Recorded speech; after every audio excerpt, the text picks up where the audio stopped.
پاکستان کو ماحولیاتی تبدیلی جیسا سنگین چیلنج درپیش ہے۔ پاکستان کو ایک بار پھر سیلاب کی ہولناک صورتحال کا سامنا ہے۔ سیلاب سے لاکھوں لوگ متاثر ہوئے ہیں۔ نائب وزیر اعظم اسحاق ڈار کا کانفرنس سے خطاب، کہا کہ عصر حاضر کے چیلنجز سے نمٹنے کے لیے اجتماعی کاوشیں ناگزیر ہیں۔ ماحولیاتی انصاف کے لیے سب کو مل کر آواز اٹھانا ہوگی۔ پاکستان نے ہمیشہ تنازعات کو پرامن طریقے سے حل کرنے پر زور دیا۔ امن، استحکام اور ترقی کا آپس میں گہرا تعلق ہے۔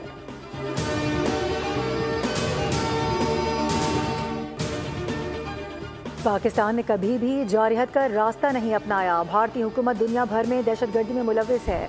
وفاقی وزیر اطلاعات عطا تارڑ کا تقریب سے خطاب، کہا کہ پاکستان نے ہمیشہ خطے میں کلیدی کردار ادا کیا۔ بھارت کی موجودہ حکومت نے اقلیتوں کی زندگی اجیرن کر دی ہے۔ پاکستان نے کامیاب سفارتکاری سے دنیا کے سامنے اپنا موقف رکھا۔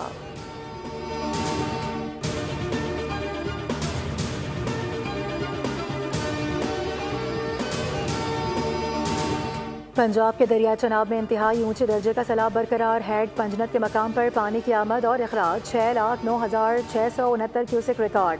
دریائے چناب میں ہیڈ تریموں پر پانی کا بہاؤ 5,43,000 کیوسک ہے۔ دریائے چناب میں پانی کے بہاؤ میں اضافے کے باعث جلال پور پیروالا میں مقامی بند میں شگاف پڑ گیا، جس سے درجنوں بستیاں زیر آب آ گئیں۔ شجاباد اور جلال پور پیروالا میں ایمرجنسی نافذ۔ جلال پور پیروالا میں رات سے ریسکیو آپریشن جاری ہے۔ وزیر اعلیٰ پنجاب نے انخلاء آپریشن کی براہ راست نگرانی کی۔ آپریشن کے دوران 143 افراد کو ریسکیو کیا گیا۔ گزشتہ 24 گھنٹوں میں ملتان سے 2,343 افراد کو ریسکیو کیا جا چکا ہے۔ اب تک 10,810 لوگوں کو ملتان کے متاثرہ علاقوں سے نکالا جا چکا ہے۔ پنجاب بھر کے سیلاب متاثرہ علاقوں سے 20 لاکھ افراد اور 15 لاکھ جانوروں کا انخلاء ہو چکا۔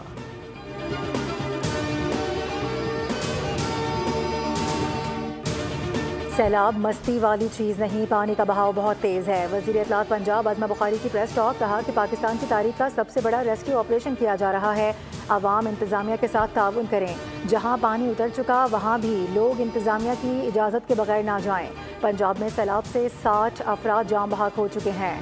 عظمہ بخاری نے کہا کہ گجرات کو اربوں روپے کے فنڈز دیے گئے۔ گجرات میں سیوریج سسٹم موجود ہی نہیں ہے۔ گجرات کے حکمرانوں کا گریبان پکڑنا چاہیے۔ بتایا جائے گجرات کے عوام کے لیے دیا گیا فنڈز کہاں گیا۔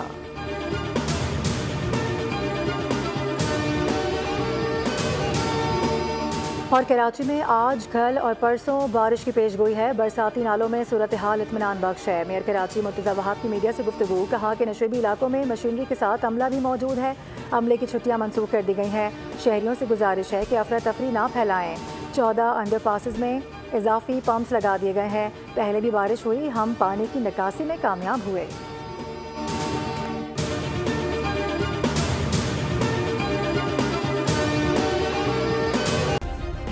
سبسکرائب کریں اور بیل دبائیں تاکہ کوئی خبر رہ نہ جائے۔